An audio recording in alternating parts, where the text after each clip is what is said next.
Morning students today's our topic is characteristics of good questionnaire.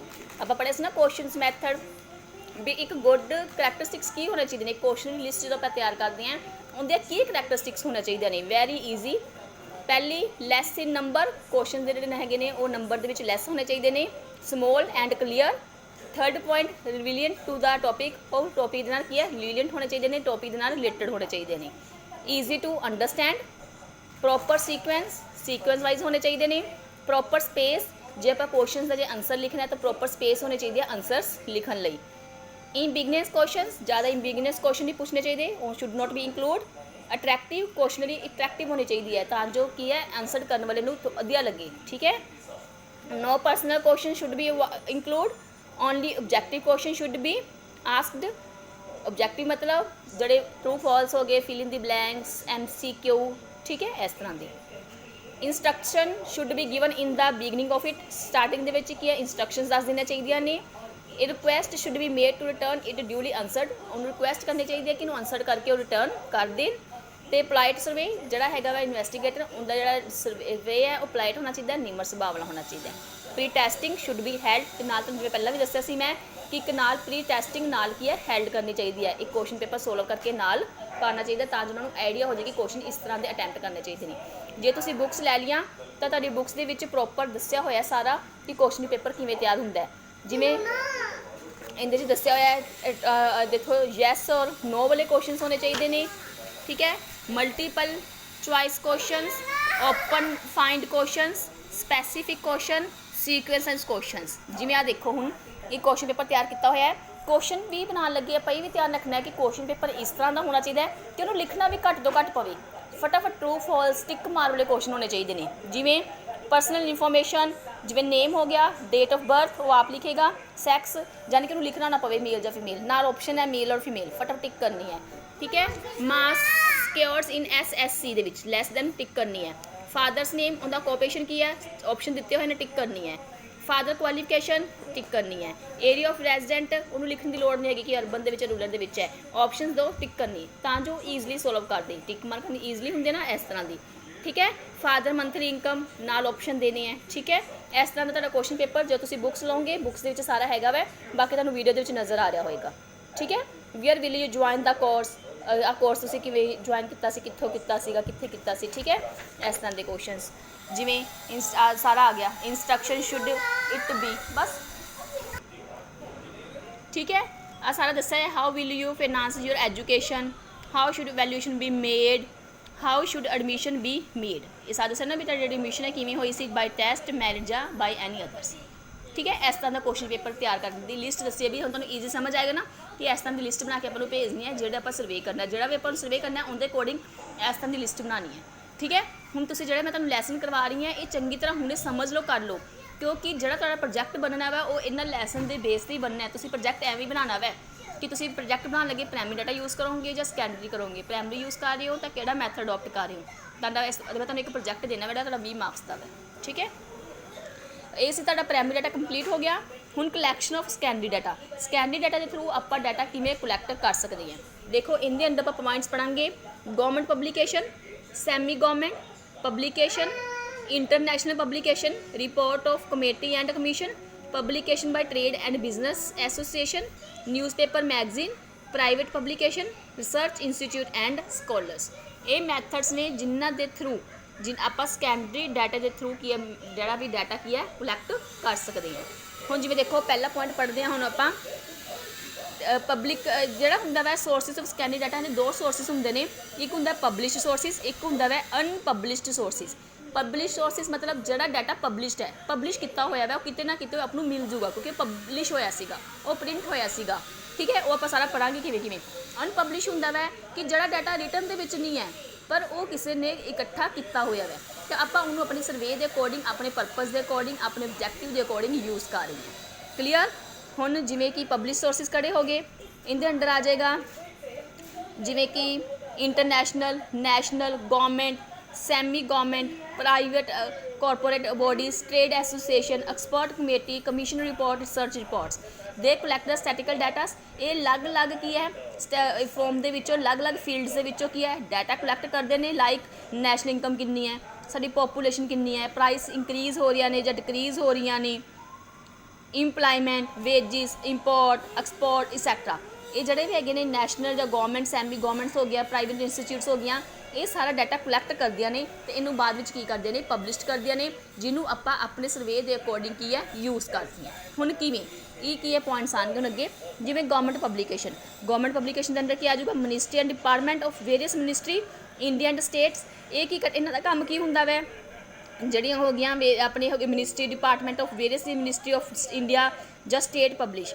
ਇਹ data ਇਕੱਠਾ ਕਰਦੇ ਨੇ, ਜਿਵੇਂ ਕਿ ਇੰਪਲਾਈਮੈਂਟ, ਸੇਵਿੰਗਸ, ਲੋਕੀ ਕਿੰਨਾ ਸੇਵਿੰਗਸ ਕਰ ਰਹੇ ਨੇ, ਕਿੰਨੀ ਇਨਵੈਸਟਮੈਂਟ ਹੋ ਰਹੀ ਹੈ, ਕਿੰਨਾ ਸਾਡਾ ਇੰਪੋਰਟ ਤੇ ਐਕਸਪੋਰਟ ਹੈ। ਇਹਦੇ ਨਾਲ ਰਿਲੇਟਡ ਡਾਟਾ ਇਕੱਠਾ ਕਰਨ ਦਾ ਕੰਮ ਕਿਹਦੇ ਅੰਡਰ ਆਉਂਦਾ ਹੈ, ministry and department of various minister of India. ਠੀਕ ਹੈ, ਇਹ ਡਾਟਾ ਕਲੈਕਟ ਕਰਦੇ ਨੇ ਤੇ ਬਾਅਦ ਵਿੱਚ ਇਹਨੂੰ ਕੀ ਕਰਦੇ ਨੇ, ਪ੍ਰਿੰਟ ਕਰਵਾਉਂਦੇ ਨੇ, ਪਬਲਿਸ਼ ਕਰਵਾਉਂਦੇ ਨੇ। ਠੀਕ ਹੈ, ਅੱਗੇ ਆ ਗਿਆ ਸੈਮੀ ਗੌਰਮੈਂਟ ਕੀ ਆਉਂਦੀਆਂ ਨੇ, ਇਹਦੇ ਅੰਡਰ ਕੀ ਆ ਜਾਊਗਾ, ਸੈਮੀ ਗੌਰਮੈਂਟ ਦਾ ਮਤਲਬ ਕੀ ਹੁੰਦਾ ਹੈ, ਮਿਊਨਸੀਪਲ ਕਾਉਂਸਿਲ ਐਂਡ ਜ਼ਿਲ੍ਹਾ ਪਰਿਸ਼ਦ। ਇਹਨਾਂ ਦਾ ਕੰਮ ਕੀ ਹੁੰਦਾ ਵੈ ਕਿ ਬਰਥ ਰੇਟ ਤੇ ਡੈਥ ਰੇਟ, ਹੈਲਥ, ਐਜੂਕੇਸ਼ਨ ਦੇ ਬਾਰੇ ਡਾਟਾ ਇਕੱਠਾ ਕਰਨਾ ਤੇ ਉਹਨੂੰ ਪਬਲਿਸ਼ ਕਰਨਾ। ਹੁਣ ਇੱਕ ਪਰਸਨ ਤਾਂ ਸਾਰਾ ਕੰਮ ਨਹੀਂ ਨਾ ਕਰੂਗਾ, ਇਹ ਸਾਰਾ ਕੰਮ ਕੀ ਹੈ, ਡਿਵਾਈਡ ਹੋਇਆ ਹੁੰਦਾ ਵੈ ਗੌਰਮੈਂਟ ਦੇ ਵਿੱਚ, ਸੈਮੀ ਗੌਰਮੈਂਟਸ ਦੇ ਅੰਡਰ ਇੰਟਰਨੈਸ਼ਨਲ ਪਬਲੀਕੇਸ਼ਨਸ ਹੁੰਦੇ ਨੇ, ਜਿਵੇਂ ਜਿਵੇਂ ਗਾਂ ਡਿਵਾਈਡ ਹੋਇਆ ਹੁੰਦਾ ਵੈ। ਤੇ ਜਿਹੜਾ ਸੈਮੀ ਗੌਰਮੈਂਟਸ ਦਾ ਕੰਮ ਕੀ ਹੁੰਦਾ ਵੈ, ਡੈਥ ਰੇਟ ਤੇ ਬਰਥ ਰੇਟ ਬਾਰੇ, ਹੈਲਥ, ਐਜੂਕੇਸ਼ਨ ਬਾਰੇ ਇਨਫੋਰਮੇਸ਼ਨ ਨੂੰ ਕਲੈਕਟ ਕਰਨਾ ਤੇ ਉਹਨੂੰ ਪਬਲਿਸ਼ ਕਰਨਾ।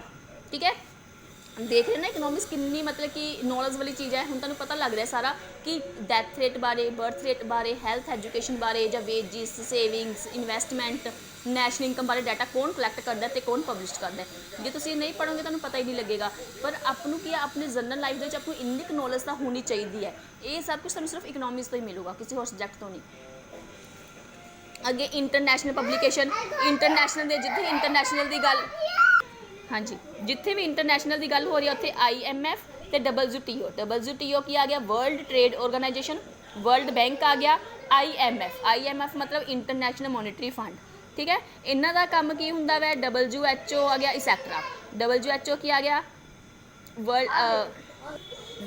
World health organisation. ਇਹ ਕੀ ਹੈ, ਇਹ ਵੀ ਆਪਣੇ ਕੀ ਹੈ ਡਾਟਾ ਨੂੰ ਕਲੈਕਟ ਕਰਦੇ ਨੇ ਤੇ ਉਹਨੂੰ ਕੀ ਹੈ ਪਬਲਿਸ਼ ਕਰਦੇ ਨੇ। ਹੁਣ ਜਿਵੇਂ ਕਿ WTO ਆ ਗਿਆ, ਟ੍ਰੇਡ ਆ ਗਿਆ ਨਾ, ਤੇ ਇੱਥੇ 'ਚ ਕੀ ਆ ਜਾਊਗਾ, import and export. Report of committee and commission, ਅਗਲਾ ਪੁਆਇੰਟ ਆ ਗਿਆ report of committee and commission. ਇਹ ਕੀ ਕਰਦੇ ਨੇ, ਰਿਪੋਰਟ ਜਿਹੜੇ ਆਫ ਕਮੇਟੀ ਐਂਡ ਕਮਿਸ਼ਨ, ਇਹਨਾਂ ਦਾ ਕੰਮ ਕੀ ਹੁੰਦਾ ਵੈ, ਇਹਨਾਂ ਦੇ ਪ੍ਰੋਬਲਮ ਸੱਚ ਹੈ finance commission, minority commission, planning commission etcetera. Clear. Publication by trade business association, big trade and business association ਕਿਹੜੇ ਹੋ ਗਏ, ਸੱਚ ਐਸ FICCI। ਇਹ ਤੁਹਾਨੂੰ ਐਵੇਂ ਯਾਦ ਕਰਨਾ ਪਏਗਾ। ਠੀਕ ਹੈ, ਸਮਝਾਉਣ ਵਾਲੀ ਚੀਜ਼ ਨਹੀਂ ਹੈਗੀ। ਜਾਂ ਇੱਕ ASHOCHEM, ਇਹ ਵੀ ਕੀ ਕਰਦੇ ਨੇ ਕਿ ਆਪਣੇ ਟ੍ਰੇਡ ਨਾਲ, ਇੰਡਸਟਰੀਜ਼ ਨਾਲ ਰਿਲੇਟਡ ਡਾਟਾ ਨੂੰ ਕਲੈਕਟ ਕਰਦੇ ਨੇ ਤੇ ਉਹਨੂੰ ਪਬਲਿਸ਼ ਕਰਦੇ ਨੇ। ਇਹਦੇ ਵਿੱਚ ਕੀ ਆਉਂਦਾ ਵੈ ਕਿ ਜਿਹੜਾ ਇਹ ਡਾਟਾ ਵੈ ਇਹ ਯੂਜ਼ ਕੀਤਾ ਜਾਂਦਾ ਸਕੋਲਰਸ ਦੁਆਰਾ। ਜਿਹੜੇ ਸਕੋਲਰਸ ਨੇ ਉਹ ਡਾਟਾ ਨੂੰ ਯੂਜ਼ ਕਰਦੇ ਨੇ ਤੇ ਫਿਰ ਦੇਖਦੇ ਨੇ ਕਿ ਆਪਣੀ ਕੰਟਰੀ ਨੂੰ ਕਿਹੜੇ ਪ੍ਰੋਬਲਮ ਨੂੰ ਕੀ ਹੈ ਫੇਸ ਕਰਨਾ ਪੈ ਰਿਹਾ ਵੈ, ਕਾਹਦੇ ਰਿਗਾਰਡਿੰਗ ਇੰਡਸਟਰੀਜ਼ ਨੂੰ ਲੈ ਕੇ। Different industries also publish data about their own production and their elements, क्योंकि इनके अंदर की आ जाएगा पब्लिकेशन ट्रेड बिजनेस के की आ जाएगा कि अलग अलग इंडस्ट्रीज ने वो अपने की है कि किन्नी प्रोडक्शन कर रही ने, की उन्होंने एलीमेंट्स ने उन्होंने रिगार्डिंग इनफॉर्मेशन की ने पब्लिश कर दिया ने तो स्कॉलर्स इन्होंने यूज़ करते हैं कि इंडस्ट्रीज में किहड़े प्रॉब्लम्स की ने फेस करने पै रही ने। न्यूज़पेपर मैगजीन एंड जर्नल्स आ गए। इस तो अलावा ये तुहानूं पता ही है कि न्यूज़पेपर तो मैगजीन के की है डे टू डे ਜਾਂ 1 ਵੀਕ 1 महीने का जोड़ा आंदा वै अलग अलग की ने न्यूज़पेपर छपते हैं तो जिंदे विच आपां नूं डे टू डे दी इनफॉर्मेशन सारी मिलती है। ठीक है, इहदे की आ जाएगा business standard, finance world and economic times, similarly business today, business world, fact for you, Yojana and Kurukshetra are also example of such publication. ये पब्लिकेशन के नाम ने जो कि डे टू डे जो अपने एक्टिविटीज़ होंगे ने उन्होंने मैगजीन के थ्रू न्यूज़पेपर के थ्रू अपने तक पहुँचाते हैं। प्राइवेट पब्लिकेशन आ गए। उस तो अलावा प्राइवेट पब्लिकेशन इंस्टीट्यूट भी आ गए, वो भी किन्ना बिलोंग करते हैं विद बिग एजुकेशन हाउस के नाल। ठीक है, तो वो भी क्या करते हैं कि अलग अलग टॉपिक्स नाल डाटा कलैक्ट करते हैं तो उन्होंने पब्लिश करते हैं। अलग अलग कड़े आ गए उन्होंने फील्ड के अंदर की आ जाऊगा, जिवें स्टॉक एक्सचेंज आ गया। स्टॉक एक्सचेंज में की आ जाएगा BSE तो NSE। ये तुहानूं याद ही करने पैणगे। देखो जी समझाने लिए कोई चीज़ नहीं हैगी कि प्राइवेट पब्लिकेशन का काम है कि जो प्राइवेट जो स्टॉक एक्सचेंज वगैरह आ गए उन्होंने रिलेटेड इनफॉर्मेशन की है जनता तक पब्लिक तक की ने प्रोवाइड करते हैं। ਰਿਸਰਚ ਇੰਸਟੀਚਿਊਟ ਐਂਡ ਸਕੋਲਰਸ ਆ ਗਏ। ਇਹਦੇ ਵਿੱਚ ਰਿਸਰਚ ਸੈਂਟਰ ਆ ਜਾਣਗੇ। ਜਿਹੜੇ ਨਵੇਂ ਰਿਸਰਚ ਹੁੰਦੀਆਂ ਨੇ ਉਹ ਆਪ ਨੂੰ ਕਿੱਥੋਂ ਪਤਾ ਲੱਗਦੇ ਨੇ, ਜਦੋਂ ਕੋਈ ਨਵੀਂ ਰਿਸਰਚ ਹੁੰਦੀ ਹੈ ਤਾਂ ਉਹਨੂੰ ਪਬਲਿਸ਼ਡ ਹੁੰਦੀ ਹੈ ਤਾਂ ਉਸ ਤੋਂ ਬਾਅਦ ਆਪ ਨੂੰ ਪਤਾ ਲੱਗ ਜਾਂਦਾ ਕਿ ਇਹ ਨਵੀਂ ਰਿਸਰਚ ਹੋਈ ਹੈ। ਜਿਵੇਂ ਕਿ ਇੰਸਟੀਚਿਊਟ ਕਿਹੜੇ ਹੋ ਗਏ ਇਹਦੇ ਅੰਡਰ ਆ ਜਾਊਗਾ, CSO NSSO ਐਕਸੈਕਟਰਾ। ਇਹ ਵੀ ਕੀ ਕਰਦੇ ਨੇ, ਡਾਟੇ ਨੂੰ ਕੀ ਹੈ, ਜਿਹੜਾ ਵੀ ਡਾਟਾ ਉਹਨਾਂ ਦੀ ਰਿਸਰਚ ਦੇ ਅੰਡਰ ਹੁੰਦਾ ਹੈ, ਸਕੋਲਰਸ ਦੇ ਦੁਆਰਾ ਜਿਹੜੀ ਵੀ ਰਿਸਰਚ ਕੀਤੀ ਜਾਂਦੀ ਹੈ ਉਹਨੂੰ ਕੀ ਹੈ, ਪਬਲਿਸ਼ ਕੀਤੀ ਜਾਂਦੀ ਹੈ। ਕਲੀਅਰ। ਉਸ ਤੋਂ ਬਾਅਦ ਅਨਪਬਲਿਸ਼ਡ ਸੋਰਸਿਸ, ਕੁਝ ਇਸ ਤਰ੍ਹਾਂ ਦਾ ਡਾਟਾ ਹੁੰਦਾ ਹੈ ਜੋ ਕਿ ਸਕੋਲਰਸ ਦੁਆਰਾ ਜਾਂ ਕਿਸੇ ਵੀ ਨਿਊਮੀਨੇਟਰਸ ਦੁਆਰਾ ਕੀ ਕਲੈਕਟ ਕੀਤਾ ਜਾਂਦਾ ਹੈ, ਲੇਕਿਨ ਉਹ ਪਬਲਿਸ਼ ਨਹੀਂ ਹੁੰਦਾ ਗਾ। ਇੱਕ ਪਰਸਨ ਨੇ ਕੀ ਆ ਉਹਨੂੰ ਉਹਦੀ ਰਿਸਰਚ ਕੀਤੀ ਹੈ, ਡਾਟਾ ਕਲੈਕਟ ਕੀਤਾ ਵੈ ਤੇ ਅਦਰ ਪਰਸਨਸ ਉਹਨੂੰ ਕੀ ਹੈ, ਯੂਜ਼ ਕਰ ਰਿਹਾ। ਇਹ ਹੁੰਦਾ ਵੈ ਅਨਪਬਲਿਸ਼ਡ, ਜਿਹੜਾ ਕਿ ਅਨਛਪਿਆ, ਉਹ ਛਪਿਆ ਹੋਇਆ ਨਹੀਂ। ਇੱਕ ਹੁੰਦਾ ਪਬਲਿਸ਼ਡ, ਇੱਕ ਹੁੰਦਾ ਅਨਪਬਲਿਸ਼ਡ। ਪਬਲਿਸ਼ਡ ਮਤਲਬ ਜਿਹੜਾ ਛਪਿਆ ਹੋਇਆ ਵੈ, ਅਨਪਬਲਿਸ਼ਡ ਮਤਲਬ ਜਿਹੜਾ ਕਿ ਅਨਪ੍ਰਿੰਟਡ ਹੈ। ਠੀਕ ਹੈ, ਇਹ ਸੀ ਤੁਹਾਡਾ ਟੌਪਿਕ ਸੈਕੰਡਰੀ ਡਾਟਾ ਦਾ। ਸੈਕੰਡਰੀ ਡਾਟਾ ਦੇ ਕੋਈ ਗਾ ਸਬ ਪੁਆਇੰਟ ਨਹੀਂ ਹੈਗੇ, ਬਸ ਇਹ ਹੈ ਕਿ ਸੈਕੰਡਰੀ ਡਾਟਾ ਥਰੂ ਆਪ ਨੂੰ ਡਾਟਾ ਕਿਵੇਂ ਮਿਲ ਸਕਦਾ ਹੈ। ਜਿਹੜਾ ਡਾਟਾ ਕਿ ਪਹਿਲਾਂ ਤੋਂ ਪ੍ਰਿੰਟ ਹੋਇਆ ਹੈ ਆਪਾਂ ਉਹਨੂੰ ਸਰਵੇ ਦੇ ਅਕੋਰਡਿੰਗ ਯੂਜ਼ ਕਰ ਰਹੇ ਹਾਂ।